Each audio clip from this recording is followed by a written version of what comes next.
Thank you very much. Ladies and gentlemen, first of all, on the global stage of heads of state and government, there are two people I can see being very convincing in favour of peace, the American President Donald Trump and the Hungarian Prime Minister Viktor Orban.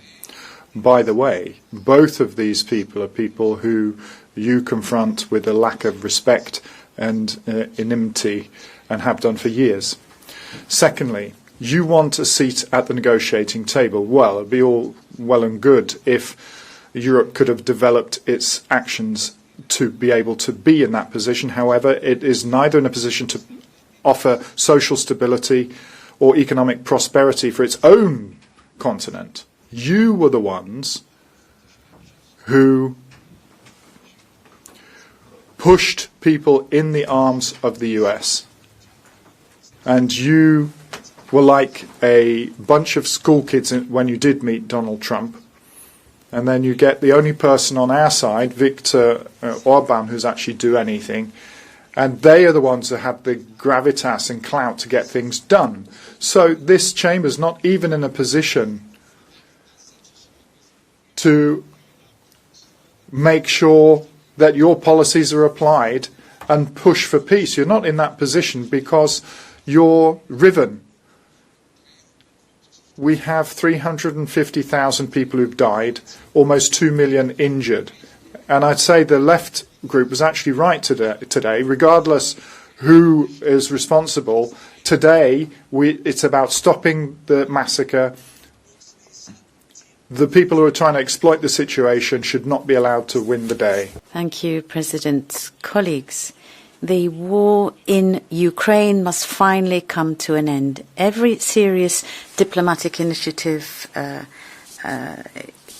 counts, and we mustn't lose them. The old reflex of refusing diplomatic initiatives, exit strategies, was wrong. Now, this is a real opportunity for a ceasefire and to achieve better conditions for the Ukrainians back then. But some people, particularly the UK, encouraged Ukraine to continue to fight. Ms. von der Leyen played along with them. And now, today, we've seen that 10,000 people have died and there have been huge territorial losses for Ukraine as well. Well, congratulations to everyone there who were encouraging people to go along with this. And your solidarity is what the Ukraine is paying for now. Every negotiation involves harsh concessions as well, particularly loss of territory for Ukraine. But there is no alternative to a political solution. So what is your alternative if you want to drag this war on even further?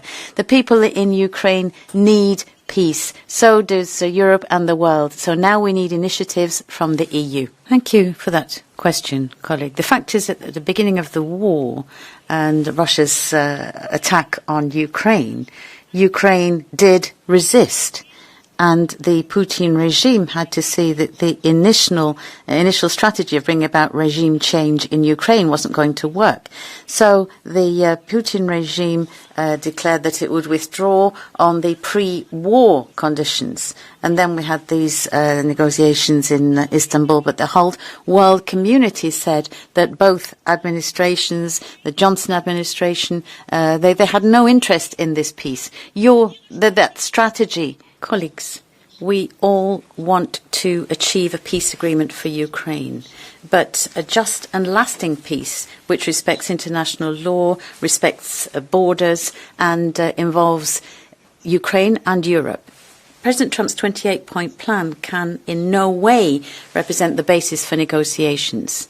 It's not going to bring peace. It's not going to bring stability. On the contrary, it's going to increase the appetite of Russia and other powers as well. And it's shameful that for the Commission to see what's been happening today, and it gave the green light to the US, but it's now calling for a seat at the table. Europe has to take initiatives for a just peace. It must have a strong voice and decide itself on its safety, not allowing other people to decide for us without us. The European population will condemn us if we continue as we've been doing to now. Thank you. In past years, the EU has spent 192 billion euros to finance this war.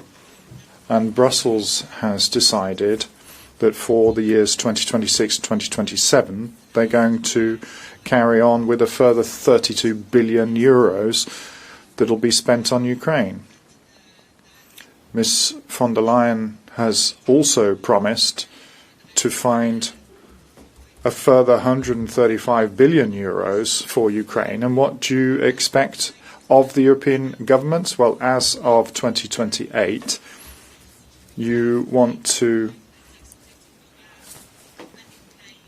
spend a further 366 billion euros on Ukraine. And this basically is financing the war.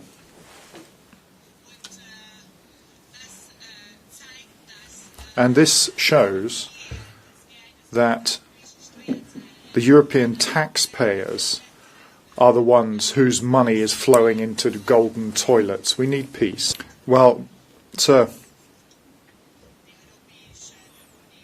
the European Union is paying over 7 billion euros for this war. Everybody is claiming that this is necessary for the peace to prevail in Europe. If you just took a fraction of this massive sum of money and spent it in Europe instead, then that would have been a much better approach. This is a waste of taxpayers' money. Thank you, President. Ladies and gentlemen, you're asking for a seat at the negotiating table. In principle, I can agree with that. I think basically the EU should have a seat at the table, but then you have to tell the truth. You've done everything in your power for almost 4 years to be excluded from that position. The Vatican, Turkey, Qatar, Saudi Arabia have all been trying to be mediators. You didn't support them. We've had plans or proposals for peace from Indonesia, China, Brazil, from a delegation of African leaders who couldn't in the end count on support of the Europeans. And suddenly it's your favourite ally, not ours, who's leading the negotiations, and now you're upset. Well, I think it's important to say today that when Ukrainians should accept certain measures, then we should be involved. For example, on restriction of armed forces, I'm not in favour, but the Ukrainians in Istanbul in 2022 said that we wanted an army of 250,000. Trump says 600,000. Ukraine today would accept 800,000, and suddenly you're saying it's not acceptable for Europe. Are you taking the 69% of the Ukrainians seriously, who's saying they want a peaceful solution to stop this war, while you're trying to perpetrate this war further?